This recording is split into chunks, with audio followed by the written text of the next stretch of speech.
Hi ನಮಸ್ತೆ ಎಲ್ಲರಿಗೂ Karnataka coaching centre Belagavi YouTube ಚಾನಲ್ಗೆ ತಮ್ಮೆಲ್ಲರಿಗೂ ಆತ್ಮೀಯವಾಗಿರ್ತಕ್ಕಂಥ ಸ್ವಾಗತ. ಹೌದಾ, ಯಾರ್ಯಾರು ಈ ವಿಡಿಯೋನ ನೋಡ್ತಾ ಇದ್ದೀರಿ ಚಾನಲ್ಗೆ ಸಬ್ಸ್ಕ್ರೈಬ್ ಮಾಡಿರಿ. ಅದೇ ರೀತಿಯಾಗಿ ಆಕ್ಟಿವ್ ಪ್ಯಾಸಿವ್ ಮೇಲೆ ಯಾವ ರೀತಿಯಾಗಿರ್ತಕ್ಕಂಥ ಕ್ವಶನ್ ಆನ್ಸರ್ಸ್ಗಳು ಬರ್ತಾವ, ಹೌದಾ, ಯಾವ ರೀತಿ ಸಾಲ್ವ್ ಮಾಡಬೇಕು ಆಕ್ಟಿವ್ ಪ್ಯಾಸಿವ್ಗಳನ್ನು ಅಂತಕ್ಕಂಥದ್ದನ್ನ ಈ ಒಂದು ವಿಡಿಯೋದಲ್ಲಿ ನೋಡೋಣ. ಹೌದಾ, ಎಸ್ ನೋಡ್ರಿ, ಇಲ್ಲಿರ್ತಕ್ಕಂಥದ್ದು ಆಕ್ಟಿವ್ ಮತ್ತು ಪ್ಯಾಸಿವ್ ಇರ್ತಕ್ಕಂಥದ್ದು ಕರ್ನಾಟಕ ಕೋಚಿಂಗ್ ಸೆಂಟರ್ ಬೆಳಗಾವಿ ಚಾನಲಿಂದ ವಿಡಿಯೋನ ನೋಡಕತ್ತಿದ್ರಿ. ಯಾರಾದರೂ ಕ್ಲಾಸಿಗೆ ಜಾಯ್ನ್ ಆಗೋರಿದ್ರೆ ಜಾಯ್ನ್ ಆಗ್ಬೋದು. The farmer sauce the seeds in the field. Okay, sauce ಅಂದ್ರೆ ಏನ್ರಿ, ಬಿತ್ತುದು. ಹೌದಾ, ಎಸ್. ಈ sauce the seeds in the field ಅಂದಾಗ ಇಲ್ಲಿ ಎಸ್ ಅಂತಕ್ಕಂಥದ್ದು ಸೋ ಅಂತಕ್ಕಂಥದ್ದು ಅಷ್ಟೇ ಬರ್ತದ. ಸೋ ಅಂತದಕ್ಕೆ ಎಸ್ ಅಂತಕ್ಕಂಥದ್ದು ಪ್ಲಸ್ ಮಾಡಿದಾಗ ಇದು ಯಾವ ಟೆನ್ಸ್ ಅಂದ್ರೆ simple present. Okay, active passive ಬಗ್ಗೆ ಸರ್ ನಮಗೊಂದು ಸ್ವಲ್ಪ ಒಂದು ಚೂರು ಗೊತ್ತಿಲ್ಲ ಅಂದವ್ರ English by Nagaraj YouTube channel ಒಳಗೆ ಆಕ್ಟಿವ್ ಪ್ಯಾಸಿವ್ ಮೇಲೆ ಕ್ಲಾಸ್ಗಳ ಮಾಡಿದ್ದು ಅದಾವ, ಹೋಗ್ರಿ ನೋಡ್ರಿ. ಆಮೇಲೆ ಏನು ಮಾಡ್ರಿ, ಈ ಒಂದು ವಿಡಿಯೋಗಳನ್ನ ನೋಡ್ರಿ. ಎಸ್, ಇಲ್ಲಿ ನೋಡ್ರಿ ನಿಮ್ಗೆ ಅರ್ಥ ಆಗ್ತದೆ, ನೋ ಪ್ರಾಬ್ಲಮ್.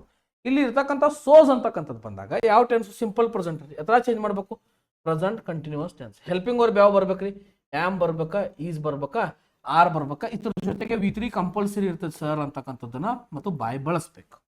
ಹೌದಾ, ಇವೆಲ್ಲ ಇನ್ಸ್ಟ್ರಕ್ಷನ್ಸ್ಗಳು ಇರ್ತಕ್ಕಂತಹ ಒಂದು ಸೆಂಟೆನ್ಸ್ ಯಾವ್ದು ಐತಿ ನೋಡೋಣ ಬರ್ರಿ. ಓಕೆ, ಅಲ್ಲಿರ್ತಕ್ಕಂತಹ ಸೀಡ್ಸ್ ಅಂತಕ್ಕಂಥದ್ದು ಪ್ಲೂರಲ್ ಆಗಿರೋದ್ರಿಂದ ನಾವು ಹೆಲ್ಪಿಂಗ್ ವರ್ಬ್ ಏನು ಬಳಸ್ತೀವಿ, ಇಲ್ಲಿ ಆರ್ ಬಳಸ್ಬೇಕು. ಹೌದಾ, ಇನ್ನು ದ ಸೀಡ್ಸ್ ಆರ್ ಐತಿ, the seeds were past tense ತೆಗೆದೋಗಿರಿ. ಸೀಡ್ಸ್ ಈಸ್ ಬರಂಗಿಲ್ಲ, ಸೀಡ್ಸ್ ಹ್ಯಾವ್ ಬರಂಗಿಲ್ಲ. ಹಂಗಿದ್ರೆ ಆನ್ಸರ್ ಯಾವುದು, ಇದು ಆನ್ಸರ್. ಕಣ್ಣು ಮುಚ್ಚಿ ಬರ್ದ್ಬಿಡ್ರಿ, ಕಣ್ಣು ಮುಚ್ಚಿ ಬರ್ದ್ಬಿಡ್ರಿ. ಯಾಕೆ ಹೇಳ್ತಾನಂದ್ರೆ ಕೇಳ್ರಿ, ಸೀಡ್ ಜೊತೆಗೆ ಬರ್ತಕ್ಕಂಥ ಹೆಲ್ಪಿಂಗ್ ವರ್ಬ್ ಆರ್ ಆಗಿರ್ತದ, ಸೋನ್ ಅಂತಕ್ಕಂಥದ್ದು V3 ಆಗಿರ್ತದ, in the field by the farmer. Correct ಆಗಿ ಆಕ್ಟಿವ್ ಅನ್ನ ಪ್ಯಾಸಿವ್ ಮಾಡಿದ್ದಂತ ಏಕೈಕ ಸೆಂಟೆನ್ಸ್ ಅನ್ನೋದು ಇದು ಒಂದು ಎಕ್ಸಾಕ್ಟ್ ಕರೆಕ್ಟ್ ಫಾರ್ಮೆಟ್ ಒಳಗಿರ್ತಕ್ಕಂಥ ಸೆಂಟೆನ್ಸ್ ಆಗಿರೋದ್ರಿಂದ ಇದು ನಮ್ಮ ಆನ್ಸರ್ ಆಗ್ತದೆ ನೋಡಿ. This is our answer. Okay, understand ಆಗತ್ತದಲ್ರಿ? ಎಸ್, ಹಂಗಿದ್ರೆ next question. They are cleaning room, they are cleaning the classroom. ಅವ್ರೇನ್ ಮಾಡಾಕತ್ತಾರ್ರಿ, ಕ್ಲಾಸ್ ರೂಮ್ ಅನ್ನ ಕ್ಲೀನ್ ಮಾಡಾಕತ್ತಾರ. They are cleaning the classroom. ಹೌದಾ, ಇದು ಆಬ್ಜೆಕ್ಟು, ಇದು ವರ್ಬು, ಇದು ಸಬ್ಜೆಕ್ಟ್. ಓಕೆ, ಫಸ್ಟ್ ಈಗ ನಾವು ಪ್ಯಾಸಿವ್ ಮಾಡಾಕತ್ತೀವಿ ಅಂದ್ರೆ ಫಸ್ಟ್ ಆಬ್ಜೆಕ್ಟ್ ಬರಬೇಕು, ಲಾಸ್ಟ್ ಸಬ್ಜೆಕ್ಟ್ ಬರಬೇಕು. ಹೌದಾ, ಈ ING ಬಂದಾಗ ಏನ್ ಬಳಸ್ರಿ ಅಂತಕ್ಕಂಥದ್ದು ಕಂಪಲ್ಸರಿ ಇರ್ತದೆ ಅಂತ ಹೇಳಿದ್ವಿ ನಿಮ್ಗೆ. ಬೀಯಿಂಗ್ ಅಂತಕ್ಕಂಥದ್ದು ಕಂಪಲ್ಸರಿ ಇರ್ತೈತಿ. ಬೀಯಿಂಗ್ ಅನ್ನೋದು ಏನಾಗಿರ್ತದ್ರಿ, ಕಂಪಲ್ಸರಿ ಆಗಿರ್ತೈತಿ ಅಂತ ಹೇಳಿದಾಗ ಎಲ್ಲೈತಿ ನೋಡ್ರಿ ಬೀಯಿಂಗ್, ಇಲ್ಲೈತಿ ಮತ್ತ ಇಲ್ಲೈತಿ. ಇಲ್ಲಿ ಬೀನ್ ಐತಿ ಬರಂಗಿಲ್ಲ, ಕಣ್ಮುಚ್ಚಿ. ಈಸ್ ಅಷ್ಟೇ ಐತಿ ಬರಂಗಿಲ್ಲ. ಓಕೆ, ಈ ಬೀಯಿಂಗ್ ಕಂಪಲ್ಸರಿ ಬರ್ಬೇಕು. ಹೌದಾ, ಹಂಗಿದ್ದಾಗ ಅಲ್ಲಿರ್ತಕ್ಕಂಥ ಹೆಲ್ಪಿಂಗ್ ವರ್ಬ್ ಯಾವ್ದೈತಿ, ಆರ್ ಐತಿ. ಈ ಆರ್ ಜೊತೆಗೆ ಇನ್ನೆರಡು ಹೆಲ್ಪಿಂಗ್ ವರ್ಬ್ ಬರ್ತಾವ, ಆಮ್, ಈಸ್. ಓಕೆ, ಇವು ಎರಡರೊಳಗೆ ಯಾವುದೇ ಹೆಲ್ಪಿಂಗ್ ವರ್ಬ್ ಇದ್ರು ಅದ ಆನ್ಸರ್ ಆಕೈತಿ. ಯಾಕಂದ್ರೆ ಯಾಮ್ ಅಂತಿ ಬರಂಗಿಲ್ಲ, ಕ್ಲಾಸ್ ರೂಮ್ ಈಸ್ ಅಂತಕ್ಕಂಥದ್ದು ಟೆನ್ಸ್ ಚೇಂಜ್ ಆಗಂಗಿಲ್ಲ. ಇದು ನಮ್ಮ ಆನ್ಸರ್. ಓಕೆ, ಆಕ್ಟಿವ್ ಪ್ಯಾಸಿವ್ ಒಳಗೆ ಟೆನ್ಸ್ ಚೇಂಜ್ ಆಗಂಗಿಲ್ಲ. ಹೌದಾ, ದಿಸ್ ಈಸ್ ಅವರ್ ಆನ್ಸರ್. ನೋಡ್ರಿ ಎಷ್ಟು ಚೆನ್ನಾಗಿರ್ತಕ್ಕಂಥದ್ದು answer.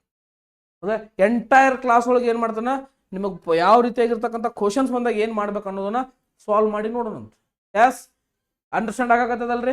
Next question, next question ಏನೈತಿ. Okay, Karnataka coaching centre Belagavi. Yes, ಇದು ನಮ್ಮ ಒಂದು ಆಫ್ಲೈನ್ ಇನ್ಸ್ಟಿಟ್ಯೂಷನ್ ಆಗಿರೋದ್ರಿಂದ ಎಸ್, ಅದೇ ರೀತಿಯಾಗಿ ಕರ್ನಾಟಕ ಕೋಚಿಂಗ್ ಸೆಂಟರ್ ಯೂಟ್ಯೂಬ್ ಚಾನಲಲ್ಲಿ ಆನ್ಲೈನ್ ಇರ್ತದೆ. ಬಟ್ ನೀವು ಪರ್ಟಿಕ್ಯುಲರ್ ಕೋರ್ಸ್ಗಳನ್ನು ತಗೋಬೇಕಂದ್ರೆ ಯಾರ್ಯಾರು SSCಗೆ, RRB, ಅಗ್ನಿವೀರು, ಟ್ರೇಡ್ಸ್ಮನ್ ಎಕ್ಸಾಮ್ಸ್ಗಳಿಗೆ ಅಫಿಯರ್ ಆಗ್ತಾ ಇದ್ದೀರಾ, ಓಕೆ, ಪ್ರಿಪರೇಷನ್ ಮಾಡ್ತಾ ಇದ್ದೀರಾ, ನೀವೇನು ಮಾಡ್ಬೋದು, ಕರ್ನಾಟಕ ಕೋಚಿಂಗ್ ಸೆಂಟರ್ ಬೆಳಗಾವಿಗೆ ಬಂದು ಜಾಯ್ನ್ ಆಗ್ರಿ. ಅದೇ ರೀತಿಯಾಗಿ ನೋಡ್ರಿ, ಇಲ್ಲಿರ್ತಕ್ಕಂತಹ ನಂಬರ್ಸ್ ಇದೆ, ಕಾಂಟ್ಯಾಕ್ಟ್ ನಂಬರ್ಗಳಿಗೆ ಕಾಂಟ್ಯಾಕ್ಟ್ ಮಾಡ್ರಿ. ಸರ್, ನಿಮ್ಮ ಇನ್ಸ್ಟಿಟ್ಯೂಷನಲ್ಲಿ ಏನೇನು ಇರ್ತದ ಅಂತಕ್ಕಂಥದ್ದು ಮುಖ್ಯವಾಗಿ ನೋಡಬೇಕು. ಹೌದಾ, 11ನೇ ತಾರೀಕು ಮೇದಿಂದ ಬ್ಯಾಚ್ಗಳು ಸ್ಟಾರ್ಟ್ ಆಗ್ತಾವ. ಓಕೆ, ಆಲ್ರೆಡಿ ಏನಾಗ್ಯಾವ, ಬ್ಯಾಚ್ಗಳ ಸ್ಟಾರ್ಟ್ ಆಗ್ಯಾವ. ಇನ್ನು ಮುಂದೆ ಬ್ಯಾಚ್ಗಳೇನು 11 ತಾರೀಕಿಗೆ ಏನು ಮಾಡ್ಯಾವ, ಡೇಟ್ ಕೊಟ್ಟವ, ಬ್ಯಾಚ್ ಸ್ಟಾರ್ಟ್ ಆಗ್ತದೆ. 10 ಗಂಟೆಯಿಂದ 5 ಗಂಟೆ ನಿಮ್ಗೆ ಟಿ ಶರ್ಟ್ಗಳನ್ನ ನಾವು ಅವೈಲೇಬಲ್ ಮಾಡ್ತೀವಿ. ಎಕ್ಸ್ಪೀರಿಯನ್ಸ್ ಫ್ಯಾಕಲ್ಟಿ ಇರ್ತಾರೆ. ಮೋರ್ ದ್ಯಾನ್ 3000 ಸ್ಟೂಡೆಂಟ್ಸ್ಗಳು ಆಲ್ರೆಡಿ ಸೆಲೆಕ್ಟ್ ಆಗಿದ್ದಾರೆ. ಅದೇ ರೀತಿಯಾಗಿ weekly test, comprehension notes, branded T shirts ಪ್ರತಿಯೊಂದು ನಾವೇನು ಮಾಡ್ತೀವಿ, ಇಲ್ಲಿ ನಿಮಗೆ ಏನು ಮಾಡ್ತೀವಿ, ಕೊಡ್ತೀವಿ. ಎಸ್, ಅದೇ ರೀತಿಯಾಗಿ ನೋಡ್ರಿ, ಇಲ್ಲಿರ್ತಕ್ಕಂಥದ್ದು ನೀವು ಕನ್ನಡ ಮೀಡಿಯಂ ಆಗಿರಬಹುದು, ಇಂಗ್ಲೀಷು, ಹಿಂದಿ ಮೂರುಗಳಿಗೆ ಕೋಚಿಂಗು, ಮಾಕ್ ಟೆಸ್ಟು, ಜೊತೆಗೆ ಹಾಸ್ಟೆಲ್ ಫೆಸಿಲಿಟಿ ಕೂಡ ನಿಮಗೆ ಅವೈಲೇಬಲ್ ಅದ. PG ವ್ಯವಸ್ಥೆ ಇರ್ತದೆ ಇಲ್ಲಿ. ಎಸ್, ಯಾರ್ಯಾರು ಬಂದು ಜಾಯ್ನ್ ಆಗಬೇಕು. 3000ಕ್ಕೂ ಹೆಚ್ಚು ಕರ್ನಾಟಕದಲ್ಲಿ ಅತಿ ಹೆಚ್ಚು ರಿಸಲ್ಟ್ ಅನ್ನು ಕೊಟ್ಟಿರ್ತಕ್ಕಂಥ ಏಕೈಕ ಸಂಸ್ಥೆ ನಮ್ಮ ಬೆಳಗಾವಿಯ ಕರ್ನಾಟಕ ಕೋಚಿಂಗ್ ಸೆಂಟರ್. ಹೌದಾ? ಎಸ್, ಇಲ್ಲಿ ಇರ್ತಕ್ಕಂಥ ನೋಡ್ಬೋದು, ಇಲ್ಲಿ 4 ಜನ ಸೆಲೆಕ್ಷನ್ ಆಗಿರ್ತಕ್ಕಂಥ ಸ್ಟೂಡೆಂಟ್ಸು ಇನ್ನ ಬಹಳಷ್ಟು ಜನ ಇದ್ದಾರೆ. ಎಸ್, ಬರ್ತದೆ ಶನಿವಾರ ಕೂಟ್ circle near court Belagavi. Yes, ಇಲ್ಲಿ ಇರ್ತಕ್ಕಂಥ ನಂಬರ್ಗಳು ಯಾರಿಗೆ ಬೇಕಾದ್ರೆ ಒಂದು ಸ್ಕ್ರೀನ್ಶಾಟ್ ಅನ್ನ ತಗೊಳ್ಬೋದ್ರಿ. ಇಲ್ಲಿ ಇರ್ತಕ್ಕಂಥ ನಂಬರ್ಗೆ ಕಾಂಟ್ಯಾಕ್ಟ್ ಮಾಡ್ಕಾಸು ನೀವು ಬಂದ ಜಾಯಿನ್ ಆಗ್ಬೋದು. ಓಕೆ, ಎಸ್, ಇಷ್ಟು ಹೇಳ್ತಾ ಯಾರು ಪ್ರಿಪರೇಷನ್ ಮಾಡಕತ್ತೀರಿ ಎಲ್ಲರಿಗೂ ಆಲ್ ದ ಬೆಸ್ಟ್ ತಿಳಿಸ್ತಾ ನೆಕ್ಸ್ಟ್ ನೋಡ್ರಿ. She has own the first prize. She has own the first prize. ಇಲ್ಲಿ ಇರ್ತಕ್ಕಂಥ ಹ್ಯಾಸ್ ಬಂದಾಗ ನಿಮ್ಗೊಂದು ರೂಲ್ಸ್ ಹೇಳಿದ್ದೀನಿ ಸರ್. ಯಾವಾಗ ವಿದ್ಯಾರ್ಥಿಗಳ ನೀವು ಹ್ಯಾಸ್ ಅನ್ನ ನೋಡ್ತೀರಿ, ನಿಮ್ದು ಸೆಂಟೆನ್ಸ್ ಒಳಗೆ ನೆಕ್ಸ್ಟ್ ಆಪ್ಷನ್ಸ್ ಒಳಗೆ ಏನಿರ್ಬೇಕಂದ್ರೆ ಒಂದು ಹ್ಯಾವ್ ಬೀನ್ ಇರಬೇಕು, ಒಂದೇನಿರಬೇಕು ಹ್ಯಾವ್ ಬೀನ್ ಇರಬೇಕು, ಇಲ್ಲಾಂದ್ರೆ ಏನಿರಬೇಕು ಹ್ಯಾಸ್ ಬೀನ್. ಒಂದು ಹ್ಯಾವ್ ಬೀನು ಅಥವಾ ಹ್ಯಾಸ್ ಬೀನ್ ಎರಡರಾಗ ಒಂದು ಇರಲೇಬೇಕು. ಎಲ್ಲೈತಿ ನೋಡ್ರಿ, ಎಲ್ಲೈತಿ ನೋಡ್ರಿ, ಇಲ್ಲಿ ಹ್ಯಾಡ್ ಬೀನ್ ಐತಿ, ಹ್ಯಾಸ್ ಬೀನ್ ಐತಿ, ಈಸ್ ಐತಿ, ವಾಸ್ ಐತಿ. ಈ ವಾಸ್ ಇದು ಏನಾಗಂಗಿಲ್ಲ, ಬರಂಗಿಲ್ಲ. ಹ್ಯಾಡ್ ಬೀನ್ ಅಂತಿ ಬರಂಗಿಲ್ಲ. The first prize has been owned by her. Only helping verb with the help of helping verbs. Helping verb ನ ಸಹಾಯದಿಂದ, ಇವುಗಳ ಸಹಾಯದಿಂದ ಏನು ಮಾಡಬಹುದ್ರಿ, ನಾವು ಆಕ್ಟಿವೈಸ್ ಪ್ಯಾಸಿವೈಸ್ ಗಳನ್ನ ಸಾಲ್ವ್ ಮಾಡಬಹುದು. Okay, understand. Next question. He bought a new bicycle yesterday. Okay, ಇಲ್ಲಿರ್ತಕ್ಕಂತಹ ಏನ್ ನೋಡ್ಬೇಕಂದ್ರೆ ಫಸ್ಟ್ ಈ ತರ ಕ್ವಶನ್ಸ್ ಬಂದಾಗ ಏನ್ ನೋಡ್ಬೇಕು, ಇಲ್ಲಿರ್ತಕ್ಕಂತಹ ವರ್ಬ್ ಯಾವ್ದೈತಿ, ಹೆಲ್ಪಿಂಗ್ ವರ್ಬ್ ಯಾವ್ದೈತಿ ನೋಡ್ಬೇಕು. ಇಲ್ಲಿ ಯಾವುದೇ ರೀತಿಯಾಗಿರ್ತಕ್ಕಂಥ ಹೆಲ್ಪಿಂಗ್ ವರ್ಬ್ ಇಲ್ಲ, ಓನ್ಲಿ ವರ್ಬ್ ಐತಿ. ಅದು ಯಾವ್ದೈತಿ ಅಂದ್ರೆ V2 ಐತಿ. ಯಾವ್ದೈತ್ರಿ, V2 ಐತಿ. ನೀವು V2 ಯಾವಾಗ ನೋಡ್ತೀರಿ, ನೀವು ಆಪ್ಷನ್ಸ್ ಒಳಗೆ ಏನು ಹುಡುಕಾಡ್ಬೇಕಂದ್ರೆ ಒಂದು ವಾಸ್ ಐತೋ ಇಲ್ಲೋ, ಇನ್ನೊಂದು ವರ್ ಐತೋ ಇಲ್ಲೋ. ಸಿಂಗ್ಯುಲರ್ ಇದ್ರೆ ವಾಸ್, ಆಬ್ಜೆಕ್ಟ್ ಸಿಂಗ್ಯುಲರ್ ಇದ್ರೆ ವಾಸ್, ಆಬ್ಜೆಕ್ಟ್ ಪ್ಲೂರಲ್ ಇತ್ತಂದ್ರ ವರ್ ಅಂತಕ್ಕಂಥದ್ದು ಐತೋ ಇಲ್ಲೋ ಅಷ್ಟೇ ನೋಡ್ಬೇಕು. ಅಷ್ಟೇ ನೋಡ್ಬೇಕು. ಬರ್ರಿ, ಇದು ಆಬ್ಜೆಕ್ಟ್ ಯಾವ್ದಾಕದ, ಇದು ಆಬ್ಜೆಕ್ಟ್ ಆಗ್ತದೆ, ಸಬ್ಜೆಕ್ಟ್ ಆಗ್ತದೆ, ವರ್ಬ್ ಆಗ್ತದೆ. ಹೌದಾ? ಅ ನ್ಯೂ ಬೈಸಿಕಲ್ ಎಲ್ಲಾ ಕಡೆ ಕೊಟ್ಟಾರ. ನ್ಯೂ ಬೈಸಿಕಲ್ ಸಿಂಗ್ಯುಲರ್ ಆಗಿರೋದ್ರಿಂದ ವಾಸ್ ಐತೋ ಇಲ್ಲೋ, ಇಲ್ಲಿ ವಾಸ್ ಐತಿ, ಇಲ್ಲಿ ವಾಸ್ ಐತಿ, ಇದು ಬರಂಗಿಲ್ಲ, ಇದು ಬರಂಗಿಲ್ಲ, ತೆಗೆದು ಹೋಗ್ಬಿಡ್ರಿ ಎರಡು. ಸರ್ ಇವೆರಡು ಬಂದು ಅಲ್ರಿ. ಎಸ್, ಇಲ್ಲಿ ನೋಡ್ರಿ, ಇಲ್ಲಿ ಬಾಟ್ ಐತಿ, ಇಲ್ಲಿ ಬೈ ಐತಿ. ಬೈ ಇದ್ರೆ ಬರಕ್ ಸಾಧ್ಯ ಇಲ್ಲ, ಬಾಟ್ ಅಷ್ಟ ಬರಬೇಕು. ಯಾಕಂದ್ರ ಅಲ್ಲಿ V3 ಏನೈತ್ರಿ, ಪ್ಯಾಸಿವೈಸ್ ಒಳಗ ಕಂಪಲ್ಸರಿ ಏನೈತ್ರೋ, ಕಂಪಲ್ಸರಿ ಐತಿ. ಅದಕ್ಕೋಸ್ಕರ bought a new bicycle has been bought by ಬರಂಗಿಲ್ಲ. A new bicycle was bought by, ಇಲ್ಲೂ ಬಾಟ್ ಐತಿ, ಅವು ಬರಂಗಿಲ್ಲ ಇವು. ಹೌದಾ? ಇದು ಬರಂಗಿಲ್ಲ, ಇದು ಬರಂಗಿಲ್ಲ, ಇದು ಬರಂಗಿಲ್ಲ. This is our answer. Okay, easy ಅನ್ಸಾಕತ್ತಲ್ರಿ ಆಕ್ಟಿವ್ ಪ್ಯಾಸಿವ್. ಎಸ್, ನೆಕ್ಸ್ಟ್ ನೋಡ್ರಿ. The police were chasing thief. Thief ಅಂದ್ರೆ ಏನು, ಕಳ್ಳ. ಈ ಥೀಫ್ ಅನ್ನ ಪ್ಲೂರಲ್ ಮಾಡಿದಾಗ ಏನಾಕೈತ್ರಿ, ಥ್ಯೂಸ್. ಏನಾಕೈತ್ರಿ, ಥ್ಯೂಸ್. Okay, singular. ಥೀಫ್ ಅನ್ನೋದೇನು ಸಿಂಗ್ಯುಲರ್. ಇಲ್ಲಿ ವರ್ ಅಂತಕ್ಕಂಥದ್ದು ಬಂದಾಗ ವರ್ ಜೊತೆಗೆ ಏನು ಬಂದೈತಿ ಅಂದ್ರೆ ವರ್ಬ್ ಪ್ಲಸ್ ING ಬಂದೈತಿ. ING ಬಂದಾಗ ಆಪ್ಷನ್ ಒಳಗೆ ಏನು ಹುಡುಕಾಡ್ಬೇಕಪ್ರಿ, ಬೀನ್ ಹುಡುಕಾಡ್ಬೇಕು. ಹೆಲ್ಪಿಂಗ್ ವರ್ಬ್ ಯಾವ ಇರಬೇಕು, ಒಂದು ವರ್ ಇರಬೇಕು.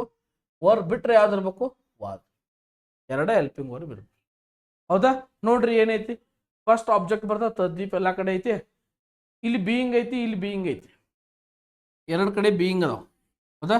ಇಲ್ಲಿ ಎರಡು ಕಡೆ ಇಲ್ಲ ಅಂದ್ಮೇಲೆ ಇವನ್ ತೆಗೆದ್ಬಿಟ್ರಿ. ಇವು ಆಪ್ಷನ್ ಇಂದ ಹೊರಗೆ ಹೋಗ್ಬಿಡ್ತಾವ, ಆಟೋಮೆಟಿಕ್ಲಿ ಹೊರಗೆ ಹೋಗ್ಬಿಡ್ತಾವ. ಹೌದಾ ಸರ್? ಮತ್ತೆ ಅವು ಹೊರಗೆ ಹೋದ್ರೆ ಮತ್ತೆ ಏನು ಉಳಿತೇನ್ರಿ? ಉಳಿತೇನಂದ್ರ ಇಲ್ಲಿ ನೋಡ್ರಿ, ಇಲ್ಲಿ ಇರ್ತಕ್ಕಂತಹ ಒಂದು ಈಸ್ ಅಂತಕ್ಕಂಥ ಐತಿ, ಇಲ್ಲಿ ವಾಸ್ ಅಂತಕ್ಕಂಥ ಐತಿ. ಹೆಲ್ಪಿಂಗ್ ವರ್ಬ್ ಯಾವ್ದು ಇರ್ಬೇಕಂತ ಹೇಳಿ was. This is our answer. ಇದೇನಾಕೈತ್ರಿ, ನಮ್ದ ಆನ್ಸರ್ ಆಕೈತಿ ನೋಡ್ರಿ. ಓಕೆ, ಇನ್ನ ಎಷ್ಟು ಈಜಿ ತಗೊಂಡ್ಬರ್ಬೇಕು ಹೇಳ್ರಿ ಕ್ವಶನ್. ಇನ್ನ ಎಷ್ಟು ಈಜಿ ಮಾಡೋದು ಹೇಳ್ರಿ, ಭಾಳ ಈಜಿ ಅದು ರೀ. ಹೌದಾ? Next question. Grand mother told us on interesting story. Okay, ಇಲ್ಲಿಂದ ಇಲ್ಲಿ ಮಟ್ಟ ಆಬ್ಜೆಕ್ಟ್ ಆಗ್ತೈತಿ, ಇಲ್ಲಿಂದ ಇಲ್ಲಿ ಮಟ್ಟ ಆಬ್ಜೆಕ್ಟ್ ಆಗ್ತೈತಿ. ಗ್ರ್ಯಾಂಡ್ ಮದರ್ ಸಬ್ಜೆಕ್ಟ್ ಆಗ್ತೈತಿ. ಟೋಲ್ಡ್ ಅನ್ನೋದು V2 ಆಗ್ತೈತಿ. ಓಕೆ, ಆಪ್ಷನ್ ಒಳಗೆ ಏನು ಹುಡುಕಾಡ್ಬೇಕು ಸರ್? V2 ಇದ್ದಾಗ ನಾವ್ ಏನು ಮಾಡಂಗಿಲ್ರಿ. V2 ಇದ್ದಾಗ ಜಸ್ಟ್ ನಾವೇನು ಹುಡುಕಾಡ್ತೇವೆ ಅಂದ್ರೆ ವಾಸ್ ಮತ್ತು ವರ್ ಹುಡುಕಾಡ್ತೇವೆ. ಸ್ಟೋರಿ ಸಿಂಗ್ಯುಲರ್ ಆಗಿರೋದ್ರಿಂದ ವಾಸ್ ಐತೋ ಇಲ್ಲ. ಆ interesting story was told by us by grand mother.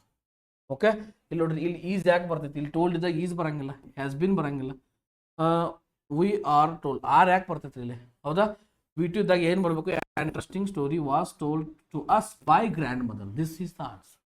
Okay, ಯಾಕಂದ್ರೆ ನೋಡಿಲ್ಲ, ಅಸ್ ಅಂತಕ್ಕಂಥದ್ದು ಒಂದು ನೌನ್ ಅದ, ಇದು ಒಂದು ನೌನ್, ಇದು ಒಂದು ನೌನ್.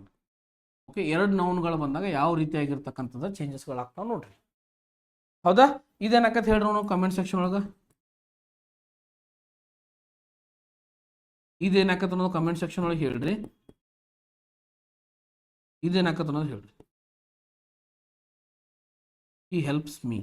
ಇವೆರಡು ಕುರಿದು ಆನ್ಸರ್ ಏನಾಕತ್ತ ಅನ್ನೋದನ್ನ ಕಮೆಂಟ್ ಸೆಕ್ಷನ್ ಒಳಗೆ ತಿಳಿಸಿ ನೋಡೋಣ. ಎಷ್ಟು ಜನರಿಗೆ ಅರ್ಥ ಆಗೈತಿ ಅನ್ನೋದನ್ನ ನೋಡೋಣ. ಇದೊಂದು ಸ್ಕ್ರೀನ್ಶಾಟ್ ತಗೊಳ್ರಿ. ಓಕೆ, ಅಂಡರ್ಸ್ಟ್ಯಾಂಡ್ ಆಗಾಕತ್ತದಲ್ರಿ? ಈಸಿ ಐತ್ರಿ concept. Next question. The scientist had discovered a new planet. ಸೈಂಟಿಸ್ಟ್ಗಳು ಏನು ಮಾಡ್ತಾರಂದ್ರೆ ಡಿಸ್ಕವರ್ ಮಾಡ್ತಾರ ನ್ಯೂ ಪ್ಲಾನೆಟ್. ಇಲ್ಲಿ ಏನು ಬಂದಿದ್ರಿ? ಹ್ಯಾಡ್ ಬಂದಿದೆ. ಓಕೆ ಸರ್, ಇದೊಂದು ಟ್ರಿಕ್ಸ್ ಹೇಳಿಬಿಡ್ರಿ ನೋಡ್ರಿ. ಒಂದು ಹ್ಯಾವ್, ಹ್ಯಾಸು, ಹ್ಯಾಡು, ಇವು ಮೂರು ಬಂದಾಗ ಏನು ಮಾಡ್ಬೇಕಂದ್ರೆ ಆಕ್ಟಿವ್ ವೈಸ್ ಒಳಗೆ ಇವು ಮೂರು ಬಂದಾವ ಅಂತ ತಿಳ್ಕೊಂಡು, ಇವೆರಡು ಬಂದಾಗ ಏನು ಇರ್ಬೇಕ್ರಿ? ಪ್ಯಾಸಿವ್ ವೈಸ್ ಒಳಗೆ ಒಂದು ಹ್ಯಾವ್ ಬಿನ್ ಇರ್ಬೇಕಾ, ಒಂದೇನಿರ್ಬೇಕು? Has been. ಓಕೆ, ಹ್ಯಾಡ್ ಬಂತ ಡೈರೆಕ್ಟ್ ಆಗಿ ಹ್ಯಾಡ್ ಬಿನ್ ಐತೋ ಇಲ್ಲ, ಹ್ಯಾಡ್ ಬಂದಾಗ ಹ್ಯಾಡ್ ಬಿನ್ ಐತೋ ಇಲ್ಲೋ. ಓಕೆ, ಈ ರೀತಿಯಾಗಿರ್ತಕ್ಕಂತಹ ಚಾನ್ಸಸ್ಗಳು ಬಹಳಷ್ಟು ಅದಾವ. ಹಂಗಿದ್ದಾಗ ನೋಡ್ರಿ, ಇಲ್ಲಿ ಹ್ಯಾಡ್ ಬಂದಾಗ ಆಪ್ಷನ್ ಒಳಗೆ ಹ್ಯಾಡ್ ಬಿನ್ ಇಲ್ಲಿ ಐತಿ, ಇಲ್ಲಿ ಹ್ಯಾಸ್ ಬಿನ್ ಐತಿ, ಇಲ್ಲಿ ಯಾವ ತೆಗೆದಿರಿ. ಓಕೆ, ನಿಮಗೆ ಹ್ಯಾಸ್ ಬಿನ್ ಅನ್ನೋದು ಎಲ್ಲಿ ಬರ್ತೈತೆ ಅಂದ್ರೆ ಇದು ಹ್ಯಾವ್ ಮತ್ತು ಹ್ಯಾಸ್ ಬಂದಾಗ ಬರ್ತೈತಿ. ಬಟ್ ಇಲ್ಲಿ ಏನೈತ್ರಿ? ಹ್ಯಾಡ್ ಐತಿ. ಹ್ಯಾಡ್ ಬಂದಾಗ ಏನು ಬರ್ತೈತಿ? ಹ್ಯಾಡ್ ಬಿನ್ ಬರ್ತೈತಿ. This is our answer. A new planet had been discovered by the scientist ಅಂತಕ್ಕಂಥದ್ದು ನಮ್ಮ ಆನ್ಸರ್ ಆಗ್ತದೆ. ಓಕೆ ನೋಡ್ರಿ, ನಿಮ್ಗೆ ಒಂದು ಕಿವಿ ಮಾತು ಏನು ಹೇಳಕ್ಕೆ ಇಷ್ಟಪಡ್ತೀನಿ ಅಂದ್ರೆ consistency is key to success ಅಂತ ಹೇಳ್ತೀವಿ. Okay, hard work is key to success. Okay, but consistency also is a key to success. ಯಾಕಂದ್ರೆ ನೀವು ಯಾವಾಗ ಕನ್ಸಿಸ್ಟೆನ್ಸಿ ಅನ್ನೋದನ್ನ ಬಿಡ್ತೀರಿ, ಯಾವಾಗ ಕನ್ಸಿಸ್ಟೆನ್ಸಿ ಅನ್ನೋದು ನಿಮ್ಮ ಜೀವನದಿಂದ ಹೊರ ಹೋಗ್ತದ, ಅವತ್ತು ನೀವು ಸತ್ತಂಗ. ಯಾಕಂದ್ರೆ ಕನ್ಸಿಸ್ಟೆನ್ಸಿ ಅನ್ನೋದು ಬಿಡಬಾರ್ದ್ರಿ. ಸ್ಟಡಿ ಅನ್ನೋದು ಎಲ್ಲಿ ಮಠ ನೀವು ಜಾಬ್ ಹಿಡೀರಿ ಬಿಡ್ರಿ, ಮುಂದೆ ಹಿಡಿದ ಮೇಲೂ ಓದ್ತಾ ಇರಬೇಕು. ಹೌದಾ? ಕತಿ ಕಟ್ಕೊಂಡು ಕುಂದ್ರುವಂಥದ್ದಲ್ಲ ಜೀವನ. ಒಂದು ಸಾಧನೆ ಅಂತ ಸಾಗುವುದೇ ಜೀವನ. ಹೌದಾ? ಹಂಗಾಗೋತು ಹಿಂಗಾಗೋತು ನೆವಾನ ಹೇಳ್ಕೊಂತ ಜೀವನ ಸಾಗಿಸಿಬಿಟ್ರೆ ಏನು ಸಾರ್ಥಕ ಆಗ್ತದ? ಹೌದಾ? ನೋಡ್ರಿ, ಯಾವಾಗಿರ್ಲು ಜೀವನ ನೆವದಾಗ ಹೋಗಬಾರ್ದು. ಬಹಳಷ್ಟು ಸುಂದರವಾಗಿರ್ತಕ್ಕಂಥ ಜೀವನ, ಬಹಳಷ್ಟು ಮುದ್ದಾಗಿರ್ತಕ್ಕಂಥ ಜೀವನ ನಮ್ಮದು. ಅದು ಎಲ್ಲರಿಗೂ ಸಿಗಬೇಕಂತ ಸಿಗಂಗಿಲ್ಲ ರೀ ಜೀವನ. ಒಬ್ಬೊಬ್ಬರಿಗೆ ಪಡ್ಕೊಂಡು ಬಂದ್ರೆ ಅಷ್ಟೇ ಒಳ್ಳೆ ಜೀವನ ಸಿಕ್ಕಿರ್ತದ. ನಿಮಗೆಲ್ಲ ಬೆಟರ್ ಆಪರ್ಚುನಿಟೀಸ್ ಅದಾವ, ಎಲ್ಲವನ್ನು ಯೂಸ್ ಮಾಡ್ಕೊಳ್ರಿ. ಹೌದಾ? ಅಲ್ಲೇ ಇಲ್ಲೇ ಹುಡುಗಿಯಿಂದಾತು ಲವ್ ಇಂದ ಬಿದ್ದು ಹಾಳು ಮಾಡ್ಕೊಳಕ್ಕೆ ಹೋಗ್ಬೇಡ್ರಿ ಜೀವನ. ಹೌದಾ? ಹಾಳು ಆಗತೈತೆ ಅಂತ ಹೇಳಂಗಿಲ್ಲ, ನಾವು ಮಾಡ್ಕೊಳ್ಳೋದ್ರ ಮೇಲೆ ಇರ್ತದ. ಎಸ್, ಬಟ್ ಬೇಡ, ಅವು ಮಾಡೋ ಯಾವಾಗ ಹಾಕಿರ್ತಾವ. ಹೌದಾ? ಮದುವೆ ಮನ್ಯಾಗ ಮಾಡೇ ಮಾಡ್ತಾರೆ. ನೀವೆಲ್ಲ ದುಡುಕಿ ನಿರ್ಧಾರಗಳನ್ನು ತಗೊಳ್ಳೋದು ತಪ್ಪು. ಎಸ್, ಓಕೆ ನೆಕ್ಸ್ಟ್ ನೋಡ್ರಿ. I will invite all my friends to the party. My friends are invited to the party. Will be invited, would invited, will invited. Yes. Okay, ನಿಮಗೊಂದು ಕಾನ್ಸೆಪ್ಟ್ ಹೇಳ್ಬೇಕು. ಏನಂದ್ರೆ ಯಾವಾಗ ವಿಲ್ ಬರ್ತೈತಿ, ಯಾವಾಗ ವಿಲ್ ಹ್ಯಾವ್ ಬರ್ತೈತಿ. Okay, will ಬಂದಾಗ ಒಂದು ಹೆಜ್ಜೆ ಮುಂದೆ ಅಂದ್ರೆ ಏನು ಬರಬೇಕು? ಆಪ್ಷನ್ ಒಳಗೆ ವಿಲ್ ಬಿ ಬರ್ಬೇಕು. ಅದ ವಿಲ್ ಹ್ಯಾವ್ ಇತ್ತಂದ್ರೆ ಏನು ಬರ್ಬೇಕ್ರಿ? ವಿಲ್ ಹ್ಯಾವ್ ಬೀನ್ ಬರ್ಬೇಕು. ಓಕೆ, ಇವನ್ನ ನಿಮ್ಗೆ ಮುಖ್ಯವಾಗಿ ಯಾಕೆ ಹೇಳಕತ್ತೀನಂದ್ರೆ ಆಕ್ಟಿವ್ ಪ್ಯಾಸಿವ್ ಮಾಡೋ ಉದ್ದೇಶ ಏನು ಇದಿರಲಿಲ್ಲ. ಇದನ್ನ ಮಾಡಲಿಕ್ಕೆ ಮುಖ್ಯ ಕಾರಣ ಏನಂದ್ರೆ ಎಕ್ಸಾಮ್ ಒಳಗೆ ಕೇಳಾಕತ್ತಾರ. ನಿಮ್ಮ ಎಕ್ಸಾಮ್ ಒಳಗೆ ಬರಾಕತ್ತಾವ ಕ್ವಶನ್ಸ್ ಅಂದಾಗ ನಾವು ಮಾಡಬೇಕಾಗ್ತದೆ. ಹೌದಾ? ಇವ ಎಕ್ಸಾಮ್ಸ್ಗಳಿಗೆ ಕ್ವಶನ್ ಒಳಗೆ ಬಂದಾಗ ಒಂದು 2 ರಿಂದ 3 ಕ್ವಶನ್ ಕಿತ್ತು ಬಿಟ್ಟು ಅಂದ್ರೆ ನಿಮ್ಮ ಸ್ಕೋರ್ ನಿಮ್ಗೆ 5 ರಿಂದ 8 ಮಾರ್ಕ್ಸ್ ಸಿಗ್ತಾವ. ಒಂದು 4 ಕ್ವಶನ್ ಬಂದು ಅಂದ್ರೆ ಏನು ಮಾಡೋ? ಓಕೆ, ಇಲ್ಲಿ ಏನೈತ್ರಿ? ವಿಲ್ ಐತಿ. ಆಪ್ಷನ್ ಒಳಗೆ ವಿಲ್ ಬಿ ಎಲ್ಲೇ ಹುಡುಕಾಡ್ರಿ, ಇದು ವಿಲ್ ಬಿ ಕಣ್ಣು ಮುಚ್ಚಿ ಹಾಕ್ರಿ, ಇದು ಆನ್ಸರ. ಅದನ್ನ ಬಿಟ್ಟು ಬೇರೆ ಇರಕ್ಕೆ ಸಾಧ್ಯ. ಹೌದಾ? ಸರ್, ಇಲ್ಲಿ ವುಡ್ ಬಿ ಅಂತ ಬಂದೈತಲ್ರಿ, ಇಂತಲ್ಲಿ ಕನ್ಫ್ಯೂಸ್ ಆಗ್ತಾವ್ರಿ ನಮಗೆ ಅಂತ ಹೇಳ್ಬೋದು. ವಿಲ್ ಇದ್ದಿದ್ದು ವಿಲ್ ಬಿ ಆಗ್ತದ ಎಲ್ಲೇ ಆಕ್ಟಿವ್ ಇಂದ ಪ್ಯಾಸಿವ್ ಒಳಗೆ, ಅದೇ ಏನಾದರೂ ವುಡ್ ಬಂತಂತ ತಿಳ್ಕೊರಿ. ವಿಲ್ ಇದ್ದು ವುಡ್ ಆತಂದ್ರೆ ಇದು ಡೈರೆಕ್ಟ್ ಸ್ಪೀಚ್, ಇಂಡೈರೆಕ್ಟ್ ಸ್ಪೀಚ್ ಅಂತ ಹೇಳ್ತೀವಿ. ಓಕೆ, ಅದ್ರೊಳಗೆ ಏನಾಕೈತಿ? ಟೆನ್ಸ್ ಚೇಂಜ್ ಆಕೈತಿ. ಆಕ್ಟಿವ್ ಪ್ಯಾಸಿವ್ ಒಳಗೆ ಟೆನ್ಸ್ ಚೇಂಜ್ ಆಗೋದಿಲ್ಲ. Don't worry. ಎಸ್, ಅರ್ಥ ಆಗಾಕತ್ತಲ್ರಿ? ಓಕೆ, ನೆಕ್ಸ್ಟ್ ನೋಡಿ. ಹಂಗಿದ್ರೆ ಆನ್ಸರ್ ಏನಾಯ್ತು? My friends will be invited to the party by me. Yes, next ನೋಡಿ. ನೆಕ್ಸ್ಟ್ ಏನು? The workers are repairing the road. ಇಲ್ಲಿ ನೋಡ್ರಿ, ಕಣ್ಣು ಮುಚ್ಚಿ ಬರಿಬೇಕು. ವರ್ಕರ್ಸ್ ಆರ್ ಐತಿ, ರಿಪೇರಿಂಗ್ ಐತಿ. ನಾವು ಆಪ್ಷನ್ಸ್ ಒಳಗೆ ಏನಿರ್ಬೇಕು? ದ ರೋಡ್ ಇದ್ದಾಗ ಏನು ಬರ್ಬೇಕು? ಈಸ್ ಬರ್ಬೇಕು, ಪ್ಲಸ್ ಬೀಯಿಂಗ್ ಬರ್ಬೇಕು, ಪ್ಲಸ್ V3 ಬರ್ಬೇಕು, ಪ್ಲಸ್ ಬೈ ಬರ್ಬೇಕು, ಪ್ಲಸ್ ಆಬ್ಜೆಕ್ಟ್. ಇಲ್ಲಿ ಪ್ಲಸ್ ಆಬ್ಜೆಕ್ಟ್ ಇರ್ಬೇಕು. ಎಲ್ಲೈತಿ ನೋಡ್ರಿ ಆಬ್ಜೆಕ್ಟ್ ಯಾವುದು? The road. ಈಸ್ ಬೀಯಿಂಗ್ ಇಲ್ಲ, ತೆಗೆದೋಗಿರಿ. ರೋಡ್ ವಾಸ್ ಬೀಯಿಂಗ್ ತೆಗೆದೋಗಿರಿ, ಯಾಕಂದ್ರೆ ವಾಸ್ ಐತಿ. ನಮಗೇನು ಬರ್ಬೇಕ್ರಿ? ಈಸ ಬರ್ಬೇಕು. Is being. Yes, this is the answer. ಇದು ಯಾಕೆ ಬರಂಗಿಲ್ಲ? ಇಲ್ಲಿ ಹ್ಯಾಸ್ ಬಿನ್ ಐತಿ. ಓಕೆ, ಕೆಲವೊಂದಿಷ್ಟು ಹೆಂಗಿರ್ತಾವಂದ್ರೆ ಇದು ನೋಡಕ್ ಒಂದ್ ಅಂತ ಕಾಣ್ತಿರ್ತೈತಿ. ಹೌದಾ? ಇದ್ರ ಬಾಜುಕ್ ಇನ್ನೊಂದು ಒಂದ್ ಇರ್ತೈತಿ, ಅದು ಕಾಣಂಗಿಲ್ಲ. ಹೌದಾ, ನೋಡಕ್ಕೆ ಎಲ್ಲ ಆನ್ಸರ್ಗಳು ಕರೆಕ್ಟ್ ಅನಿಸ್ತಾವ, ಇದು ಕರೆಕ್ಟ್ ಐತಿ, ಇದು ಕರೆಕ್ಟ್ ಐತಿ, ಇದು ಕರೆಕ್ಟ್ ಐತಿ, ಇದು ಕರೆಕ್ಟ್ ಐತಿ. ಬಟ್ ಎಕ್ಸಾಕ್ಟ್ ಆನ್ಸರ್ಗಳನ್ನ ಹುಡುಕಾಡ್ಕೊಂಡು ಹೋದಾಗ ಇದು ಆಕೈತಿ. ಯಾಕಂದ್ರೆ ನಿಮಗೆ ಫಸ್ಟ್ ಏನು ಗೊತ್ತಿರ್ಬೇಕಂದ್ರೆ rules and regulations of tenses, active voice passive voice rules ಏನೇನು ಅದಾವ ಅನ್ನೋದು ನಿಮಗೆ ಗೊತ್ತಿರಬೇಕು. ಅಂದಾಗ ಮಾತ್ರ ಸಾಲ್ವ್ ಆಕೈತಿ, ಅಲ್ಲಿ ಮಟ್ಟ ಸಾಲ್ವ್ ಆಗೋದಿಲ್ಲ. ಓಕೆ, ನೆನಪು ಉಳಿತೈತಲ್ರಿ? Postman delivers letters morning, every morning. Okay, ಈ ಎವ್ರಿ ಮಾರ್ನಿಂಗ್ ಅಂತಕ್ಕಂಥದ್ದು ಲಾಸ್ಟ್ ಎಕ್ಸಾಕ್ಟ್ ಹೆಂಗೈತೆ ಹಂಗೆ ಬರ್ದ್ಬಿಡ್ರಿ. ಓಕೆ, ಈ ಎವ್ರಿ ಅಂತಕ್ಕಂಥವೆಲ್ಲ ಎಡ್ವರ್ಬ್ಗಳು ಬರ್ತಿರ್ತಾವೆ. ಎಸ್, ದ ಫಸ್ಟ್ ಏನು ಬರ್ತೈತಿ? ಲೆಟರ್ಸ್. ಲೆಟರ್ಸ್ ಡೆಲಿವರ್ಸ್ ಇದ್ದಾಗ ಯಾವ ಟೆನ್ಸ್ ಇದೆ? ಎಸ್ ಬಂದಿತ್ತು ಅಂದ್ರೆ ಸಿಂಪಲ್ ಪ್ರೆಸೆಂಟ್ ಟೆನ್ಸ್. ಯಾವ ಚೇಂಜ್ ಮಾಡ್ಬೇಕು? ಕಂಟಿನ್ಯೂಸ್ ಒಳಗೆ ಆಮ್, ಈಸ್, ಆರ್. ಆಪ್ಷನ್ ಇದೇನೈತಿ? ಲೆಟರ್ಸ್ ಭಾಳ ಅದಾವ ಅಂದ್ರೆ ಆರ್ ಬರ್ಬೇಕು. ಎಲ್ಲಿ ಆರ್ ಐತಿ ನೋಡ್ರಿ, ಆರ್ ಐತಿ, ಆರ್ ಐತಿ. ಇದು ಬರಂಗಿಲ್ಲ, ಇದು ಬರಂಗಿಲ್ಲ. ಓಕೆ, ಎಸ್, ಇಲ್ಲೇನೈತ್ರಿ? Letters are delivered by the postman every morning. Letters are delivered by the postman. Okay, ಇಲ್ಲಿ ನೋಡ್ರಿ, ಇಲ್ಲೂ ಡೆಲಿವರ್ ಅಂತ ಅಷ್ಟಕ್ಕಂತ ಕೊಟ್ಟವನ, ಇಲ್ಲಿ V1 ಐತಿ. ಬಟ್ ನಮಗೆ ಏನು ಬೇಕಾಗಿತ್ತು? V3 ಬೇಕಾಗಿತ್ತು. ಹಂಗಿದ್ರೆ ಆನ್ಸರ್ ಇದಾಕೈತಿ, ಇದಾಗೋದಿಲ್ಲ. ಓಕೆ ಸರ್, ಪ್ಯಾಸಿವ್ ಅಂದಾಗ ಹೆಂಗೆ ನೆನಪಿಟ್ಕೊಳ್ಬೇಕ್ರಿ ನಾವು? ಪ್ಯಾಸಿವ್ ಅಂದಾಗ V3 ಪ್ಲಸ್ ಬಾಯ್ ಅನ್ನೋದು ಕಂಪಲ್ಸರಿ ತಮ್ಮ, ಹೌದಾ? ಅದೇ ರೀತಿಯಾಗಿ ಟೆನ್ಸ್ ಏನಾಕಾವ? ಟೆನ್ಸ್ ಫಾರ್ಮ್ ಚೇಂಜ್ ಹಾಕೋ. ಟೆನ್ಸ್ದು ಏನಾಕಾವ್ರಿ? ಫಾರ್ಮ್ ಚೇಂಜ್ ಹಾಕೋ. ಎಕ್ಸಾಕ್ಟ್ ಪ್ರೆಸೆಂಟ್ ಇದ್ದು ಪಾಸ್ಟ್ ಆಗಂಗಿಲ್ಲ, ಸಿಂಪಲ್ ಇದ್ದು ಕಂಟಿನ್ಯೂಸ್ ಆಕೈತೆ ಅಷ್ಟ. ಓಕೆ, ಫಾರ್ಮ್ಸ್ಗಳು ಚೇಂಜ್ ಆಗ್ತಾವ, ಹೌದಾ? ಇದು ಪೂರಾ ಎಂಟೈರ್ ಏನು ಕಾನ್ಸೆಪ್ಟ್ ಚೇಂಜ್ ಆಗಿಲ್ಲ, ಓನ್ಲಿ ಫಾರ್ಮ್ಸ್ ಚೇಂಜ್ ಆಗ್ತವೆ. ನೆಕ್ಸ್ಟ್ ನೋಡ್ರಿ, ಇದಕ್ಕೇನು ಆನ್ಸರ್ ಆಕತ್ತೆ ಅನ್ನೋದು ಕಮೆಂಟ್ ಸೆಕ್ಷನ್ ನೀವು ಹೇಳ್ತೀರೋ ನಾ ಸಾಲ್ವ್ ಮಾಡ್ಲಿ. ಒಂದು ನಿಮಿಷ.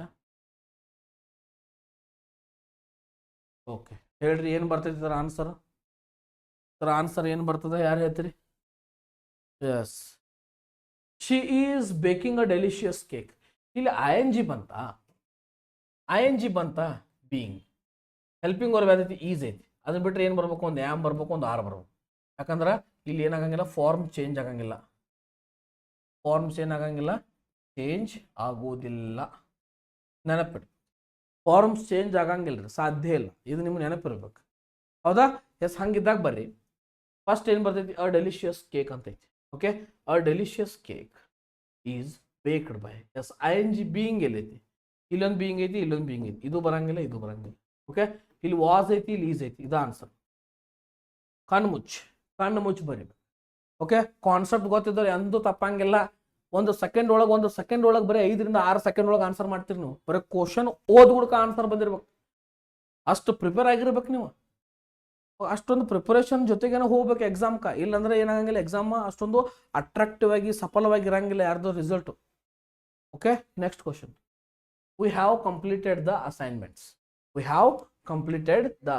ಹ್ಯಾವ್ ಬಂದಾಗ ಏನು ಮಾಡಂತ ಹೇಳಿನ್ರಿ? ಹ್ಯಾವ್ ಬೀನ್ ಹುಡುಕ್ಯಾಡ್ರಿ ಅಂತ ಹೇಳಿನ್ರಿ, ಅಥವಾ ಹ್ಯಾಸ್ ಬೀನ್ ಹುಡುಕ್ಯಾಡ್ರಿ ಅಂತ ಹೇಳಿ. ಓಕೆ, ಇಲ್ಲಿರ್ತಕ್ಕಂಥ ಒಂದು ದ ಅಸೈನ್ಮೆಂಟ್ ಅಂತಕ್ಕಂಥದ್ದು, ಹೌದಾ? ಈ ದ ಅಸೈನ್ಮೆಂಟ್ ಅಂತಕ್ಕಂಥದ್ದು ಏನೈತಂದ್ರೆ ಸಿಂಗ್ಯುಲರ್ ಐತಿ. ಏನೈತ್ರಿ? ಸಿಂಗ್ಯುಲರ್ ಇದ್ದಾಗ ಹ್ಯಾವ್ ಬೀನ್ ಅಂತಾರೆ, ಹ್ಯಾಸ್ ಬೀನ್ ಅಂತಾರೆ. ಸಿಂಗ್ಯುಲರ್ ಇದ್ದಾಗ ಹ್ಯಾವ್ ಬೀನ್ ಅಂತಾರೆ, ಹ್ಯಾಸ್ ಬೀನ್ ಅಂತಾರೆ. ಹ್ಯಾಸ್ ಬೀನ್ ಅಂತ ಹೇಳ್ತೀವಿ. ಸಿಂಗ್ಯುಲರ್ ಇದ್ದಾಗ ಏನು ಹೇಳ್ತೀರಿ? ಹ್ಯಾಸ್ ಬೀನ್ ಅಂತ ಹೇಳ್ತೀರಿ. ಇಲ್ಲಿ ಈಸ್ ಐತಿ, ಇಲ್ಲಿ ವಾಸ್ ಐತಿ, ಇಲ್ಲಿ ಹ್ಯಾಡ್ ಬೀನ್ ಐತಿ. ಇವು ಮೂರನ್ನ ಕ್ಯಾನ್ಸಲ್ ಮಾಡಿ ಹೋಗ್ಬಿಟ್ರಿ, ವಿಚಾರ ಮಾಡಬೇಡ್ರಿ. ಇದು ನಮ್ಮ ಆನ್ಸರ್ ಆಕೈತಿ. ಇದೇನಾಕೈತಿ? ನಮ್ದು ಆನ್ಸರ್ ಆಕೈತಿ. ನೋಡ್ರಿ, ಎಷ್ಟು ಈಸಿ ಆಗಿರ್ತಕ್ಕಂಥ ಕಾನ್ಸೆಪ್ಟ್, ಬಹಳಷ್ಟು ಈಸಿ, ಬಹಳಷ್ಟು ಚೆನ್ನಾಗಿ ಅರ್ಥ ಮಾಡ್ಕೊಂಡ್ಬಿಟ್ರಿ ಅಂದ್ರೆ ನಿಮ್ಗೆ ಚೆನ್ನಾಗಿ ಏನೇನಾಗ್ತಾವ ತಿಳ್ಕೊಂತ ಹೋಗ್ತಾವ. ಇಲ್ಲಾಂದ್ರೆ ಅಲ್ಲಿ ಮಟ್ಟ ತಿಳಿಯಂಗಿಲ್ಲ. ಓಕೆ, ಎಸ್, ನೋಡ್ರಿ ಇಲ್ಲಿ ಯಾವ ರೀತಿಯಾಗಿರ್ತಕ್ಕಂಥ ಕಾನ್ಸೆಪ್ಟ್ ಐತಿ ಅಂದ್ರೆ ಆಕ್ಟಿವ್ ಪ್ಯಾಸಿವ್. ನಿಮ್ಗೆ ಟೆನ್ಸ್ ಬಂದು ಅಂದ್ರೆ ಎಲ್ಲ ಐತಿ. ಟೆನ್ಸ್ದು ಒಂದು ನನ್ನ ಕಡೆ ಪ್ಲೇ ಲಿಸ್ಟ್ ಐತಿ, ಹೋಗ್ರಿ ಚಾನಲ್ಗೆ ಹೋಗಿ ಪ್ಲೇ ಲಿಸ್ಟ್ ನೋಡ್ರಿ. ನಿಮ್ಗೆ 100% ಟೆನ್ಸ್ ಮೇಲೆ ವೆರಿ ಅಟ್ರಾಕ್ಟಿವ್ ಕ್ಲಾಸಸ್ಗಳು ಸಿಗ್ತಾವೆ, ಹೌದಾ? ಪ್ರತಿಯೊಂದನ್ನು ಕರೆಕ್ಟಾಗಿ ಡಿಸಿಷನ್ ತಗೊಂಡು ಡಿಸ್ಕಸ್ ಮಾಡಿದ್ದು ಅದಾವ. ಹೋಗ್ರಿ, ನೋಡ್ರಿ, ಎಂಜಾಯ್ ಮಾಡ್ರಿ, ಕಲೀರಿ. ಓಕೆ, ಇದು ಅರ್ಥ ಆಯ್ತಲ್ರಿ? Next question. The mechanic repaired my car. Repaired ಅನ್ನೋದು V2. ಓಕೆ, ಏನು ಬರಬಾರ್ದು ಒಂದು ಸ್ವಲ್ಪ ಸ್ಪೀಡ್ ಆಕೈತಿ, ಹೌದಾ? V2 ಬಂದಾಗ ಏನು ಮಾಡ್ಬೇಕಂತ ಹೇಳಿ ನಿಮಗೆ? ಒಂದು ವಾಸ್ ಇರಬೇಕು, ಒಂದು ವರ್ ಇರ್ಬೇಕು, ಎರಡೇ ಇರ್ಬೇಕು. ಎರಡು ಹೆಲ್ಪಿಂಗ್ ವರ್ಬ್ ಇದ್ದು ಅಂದ್ರೆ ಇದು ನಮ್ಮ ಆನ್ಸರ್. ಓಕೆ ಸರ್, ಹಿಂಗಂದ್ರೆ ಇವ್ನು ಎಲ್ಲಿ ಹುಡುಕಾಡ್ಬೇಕು? ಆಪ್ಷನ್ ನೋಡ್ಕೊಂತ ಬರ್ರಿ. ಇಲ್ಲಿ ಈಸ, ವಾಸ, ಹ್ಯಾಸ, ವಾಸ್ ಅಂದ್ರೆ ಇದು ಹ್ಯಾಸ್ ಐತಿ ನಡಿ, ಈಸ್ ಐತಿ ನಡಿ, ಹೌದಾ? ನಮ್ಮ ರಿಪೇರ್ಡ್ದಾಗ ಏನು ಇರ್ಬೇಕು? ಎರಡೇ ಇರ್ಬೇಕು, ಒಂದು ವಾಸು, ಒಂದು ವರ್. ಓಕೆ, ಇಲ್ಲಿ ರಿಪೇರ್ ಐತಿ, ಇಲ್ಲಿ ರಿಪೇರ್ಡ್ ಐತಿ. ರಿಪೇರ್ ಅಂತ ಬರಂಗಿಲ್ಲ, V1 ಬರಂಗಿಲ್ಲ, V3 ಕಂಪಲ್ಸರಿ ಇರ್ತೈತಿ, ಹೌದಾ? Car was repaired by. This is the answer. Okay sir, ನೀವು ಹಂಗಿದ್ರೆ ಏನೇನು ಅಬ್ಸರ್ವ್ ಮಾಡ್ಬೇಕ್ರಿ? ಒಂದು, ನೀವು ಇಲ್ಲಿ ಏನು ಅಬ್ಸರ್ವ್ ಹೆಲ್ಪಿಂಗ್ ವರ್ಬನ್ನು ಅಬ್ಸರ್ವ್ ಮಾಡಿ. ಹೌದಾ, ಹೆಲ್ಪಿಂಗ್ ವರ್ಬ್ಸ್ ಯಾವ್ದು ಅನ್ನೋದನ್ನ ಅಬ್ಸರ್ವ್ ಮಾಡಬೇಕು. ಅದೇ ಹೆಲ್ಪಿಂಗ್ ವರ್ಬ್ ಜೊತೆಗೆ ಏನು ಮಾಡ್ಬೇಕಂದ್ರೆ ಅಲ್ಲಿ V3 ಐತೋ ಇಲ್ಲೋ, V3 ಐತಿ ಇಲ್ಲೋ ಅನ್ನೋದನ್ನ ನೋಡಿ. ಇವೆರಡು ಕಾನ್ಸೆಪ್ಟನ್ನು ಬಹಳಷ್ಟು ಚೆನ್ನಾಗಿ ನೀವು ಅರ್ಥ ಮಾಡ್ಕೊಂಡ್ಬಿಟ್ರಿ ಅಂದ್ರೆ ಆಕ್ಟಿವ್ ಪ್ಯಾಸಿವ್ ನಿಮ್ಗೆ ಅರ್ಥ ಆಯ್ತು. V3 ಕಂಪಲ್ಸರಿ, ಅದನ್ನ ಬಿಟ್ರೆ ಏನೂ ಇಲ್ಲ ಅಲ್ಲಿ. V3 ಬಿಟ್ರೆ ಏನೂ ಬರೋಕ್ಕೆ ಸಾಧ್ಯನೇ ಇಲ್ಲ. V3 ಕಂಪಲ್ಸರಿ ಇರ್ತೈತೆ ಎಲ್ಲ ಕಡೆ. ಹೌದಾ, ನೆಕ್ಸ್ಟ್ ಕ್ವಶನ್ ನೋಡ್ರಿ, ಏನೈತೆ question. Children like sweets. Okay, children like sweets. Okay, ಈ ಸ್ವೀಟ್ಸ್ ಅನ್ನೋದೇನು ಪ್ಲೂರಲ್. ಓಕೆ, ಅಲ್ಲಿ ಲೈಕ್ ಅಂತಕ್ಕಂಥದ್ದು ಬಂದಿತ್ತು ಅಂದ್ರೆ present tense, simple present tense. Continuous ಒಳಗೆ ಚೇಂಜ್ ಮಾಡ್ತೀರಿ, ಒಂದು ಆಮ್ ಬರ್ತೈತಿ, ಒಂದು ಈಸ್ ಬರ್ತೈತಿ, ಆರ್ ಬರ್ತೈತಿ. ಪ್ಲೂರಲ್ದಾಗ ಏನು ಬಳಸ್ತೀರಿ, ಆರ್ ಬರ್ತೈತಿ. Okay, sweets are liked by children ಆಗ್ಬೇಕು. ಆನ್ಸರ್ ಇಲ್ಲ ನೋಡ್ರಿ, ಆರ್ ಲೈಕ್ ಬೈ, ಇಲ್ಲಿ ಲೈಕ್ ಐತಿ ಬರಂಗಿಲ್ಲ, ಈಸ್ ಬರಂಗಿಲ್ಲ, ಯಾಕಂದ್ರೆ ಸ್ವೀಟ್ಸ್ ಅನ್ನೋ ಪ್ಲೂರಲ್ದಾಗ ಈಸ್ ಬರಂಗಿಲ್ಲ. ಓರ್ ಅನ್ನೋ ಟೆನ್ಸ್ ಚೇಂಜ್ ಆಗೈತಿ, ಇದು ಆನ್ಸರ್ ಆಗಿ. Sweets are liked by children is the answer. ನೋಡ್ರಿ ಎಷ್ಟು ಚೆನ್ನಾಗಿರ್ತಕ್ಕಂಥ ಕಾನ್ಸೆಪ್ಟ್. ಓಕೆ, ನಿಮಗೆ ಒಂದು ಕಲಿಯೋದು 2 ನಿಮಿಷ ಲೇಟ್ ಆಗಲಿ, ಚಂದ ನಿಮಗೆ ಕಾನ್ಸೆಪ್ಟ್ ತಿಳ್ಕೊಂಡು ಕ್ವಶನ್ಸ್ಗಳನ್ನು ಸಾಲ್ವ್ ಮಾಡಿರಿ, ಬಹಳಷ್ಟು ಈಸಿಯಾಗಿ ಏನಾಕೈತಿ ನಿಮಗೆ ಅಂಡರ್ಸ್ಟ್ಯಾಂಡ್ ಆಗ್ತದೆ. Next question, the wind blue the leaves away. Okay sir, ಇಂಥವು ಬಂದಾಗ ನಮ್ಗೆ ಏನು ಮಾಡ್ಬೇಕಂತ ತಿಳಿಯಂಗಿಲ್ಲ. ಇದು ಬ್ಲೋ ಇದು ಬ್ಲೂ ಆಗೈತೆ ಅಂದ್ರೆ V2 ಇದು. ಆಪ್ಷನ್ ಒಳಗೆ ವಾಸ್ ಮತ್ತು ಓರ್ ಎಲ್ಲ ಐತೆ ನೋಡ್ರಿ. ಈ ಲೀವ್ಸ್ ಅಂತಕ್ಕಂಥದ್ದು ಏನು ಪ್ಲೂರಲ್. ಪ್ಲೂರಲ್ ಇದ್ದಾಗ ಏನಿರಬೇಕು, ಓರ್ ಇರ್ಬೇಕು. ಇಲ್ಲೊಂದು ಓರ್ ಐತಿ, ಇಲ್ಲೊಂದು ಓರ್ ಐತಿ, ಹಂಗಿದ್ರೆ ಇದು ಬರಂಗಿಲ್ಲ, ಇದು ಬರಂಗಿಲ್ಲ. ಓಕೆ, ಇಲ್ಲಿ ಬ್ಲೂ ಇದ್ದಾಗ ಬ್ಲೋ, ಬ್ಲೂ, ಬ್ಲೋನ್ ಅಂತಕ್ಕಂಥದ್ದು V3 ಬರ್ತೈತಿ. ದಿಸ್ ಈಸ್ ದ ಆನ್ಸರ್ ನೋಡ್ರಿ. ಕಣ್ಣು ಮುಚ್ಚೆ, ಹೌದಾ, ಕಣ್ಣು ಮುಚ್ಚಿ ಬರೀತೀರಿ. ಹೌದಾ, ನಾವು ನೋಡ್ರಿ ಇವೆಲ್ಲ ಹೆಂಗಿರ್ತಾವ, ಕ್ವಶನ್ಸ್ಗಳು ಕೊಟ್ಟಿರ್ತಾರೆ ಡೈರೆಕ್ಟ್. ಇಂಥವು ಬಂದಾಗ ಏನು ಮಾಡ್ಬೇಕು, ಬರೀ ಆಪ್ಷನ್ ಒಳಗೆ ಐತೋ ಇಲ್ಲೋ, ಐತೋ ಇಲ್ಲೋ, ಐತೋ ಇಲ್ಲೋ, ಐತೋ ಇಲ್ಲೋ, ಡಿಲೀಟ್ ನಡಿ ಹೊರಗೆ. ಸೆಲೆಕ್ಟ್ ಮಾಡ್ಬೇಕಾ, ಡಿಲೀಟ್ ಮಾಡ್ಬೇಕಾ, ಎರಡೇ ಇರ್ಬೇಕು ತಲೆಯಾಗ ವಿಚಾರ. ಒಂದು ಚಂದಾಗ ಬದುಕ್ಬೇಕು, ಚಂದಾಗ ನೋಡಿ ಸಾಲ್ವ್ ಮಾಡ್ಬೇಕು. ಇನ್ನೊಂದು ಸ್ಮಾರ್ಟ್ ವರ್ಕ್ ಮಾಡ್ಬೇಕು. ಒಂದು ಹಾರ್ಡ್ ವರ್ಕ್ ಮಾಡ್ಕೊಂತ ಹೋದ್ರಿ ಯಾವ ಟೆನ್ಸು ಏನು ಎಲ್ಲ ಬರ್ಬೇಕು. ಸ್ಮಾರ್ಟ್ ವರ್ಕ್ ಇತ್ತ ಜಾಟ್ ಪಟ್ ಹೆಲ್ಪಿಂಗ್ ವರ್ಕ್ ಡಿಲೀಟ್ ನಡೆ. ಓಕೆ, ಅದರ ಟ್ರಿಕ್ಸನ್ನು ಯೂಸ್ ಮಾಡಬೇಕು. ನೆಕ್ಸ್ಟ್ ಓಕೆ, ಇಲ್ಲಿಗೆ ಏನಾಗ್ತದೆ ರೀ, ಈ ಒಂದು ಕ್ಲಾಸ್ ಏನಾಗ್ತದ ಮುಕ್ತಾಯಗೊಳ್ತದ. ಅದೇ ರೀತಿಯಾಗಿ ನಿಮ್ಗೆ ಆಗಲೇ ಹೇಳಿದ್ನಲ್ರಿ, ಯಾರು ಜಾಯ್ನ್ ಆಗೋರಿದ್ರಿ ಅಂದ್ರೆ ಇಲ್ಲಿರ್ತಕ್ಕಂತಹ ಒಂದು ಕರ್ನಾಟಕ ಕೋಚಿಂಗ್ ಸೆಂಟರ್ ನಮ್ಮೊಂದು ಆಫ್ಲೈನ್ ಸಂಸ್ಥೆ ಆಗಿದ್ದು ಕಳೆದ 13-14 ವರ್ಷಗಳಿಂದ ಸತತವಾಗಿ ಗೌರ್ಮೆಂಟ್ ಜಾಬ್ಗಳಿಗೆ ವಿದ್ಯಾರ್ಥಿಗಳನ್ನ ಪ್ರಿಪೇರ್ ಮಾಡ್ತಾ ಬಂದಿದೆ. ನೀವು ಯಾರಾದರೂ ಈ ಒಂದು ಜಾಬ್ಗೆ ಪ್ರಿಪೇರ್ ಆಗಕತ್ತಿದ್ರಿ ಅಂದ್ರೆ ಬರ್ರಿ, ಎಲ್ಲ ಫೆಸಿಲಿಟಿಗಳು ನಿಮ್ಗೆ ಇಲ್ಲಿ ಸಿಗ್ತಾವ. ಸ್ಕ್ರೀನ್ ಮೇಲೆ ಕಾಣ್ತಕ್ಕಂಥ ನಂಬರ್ಗೆ ಕಾಂಟ್ಯಾಕ್ಟ್ ಮಾಡಿರಿ. ಅದೇ ರೀತಿಯಾಗಿ ಡಿಸ್ಕ್ರಿಪ್ಷನಲ್ಲೂ ಕೂಡ ನಮ್ಮ ನಂಬರ್ ಸಿಗ್ತದ. ಎಸ್, ಇಷ್ಟು ಹೇಳ್ತಾ ಮತ್ತೆ ಸಿಗ್ತೀನಿ ನಾನು, ನಿಮ್ಮ ಇಂಗ್ಲೀಷ್ ಬಾಯ್ ನಾಗರಾಜ್ ಅಂತ ಹೇಳ್ತಾ. Thank you so much. Bye bye, take care, love you.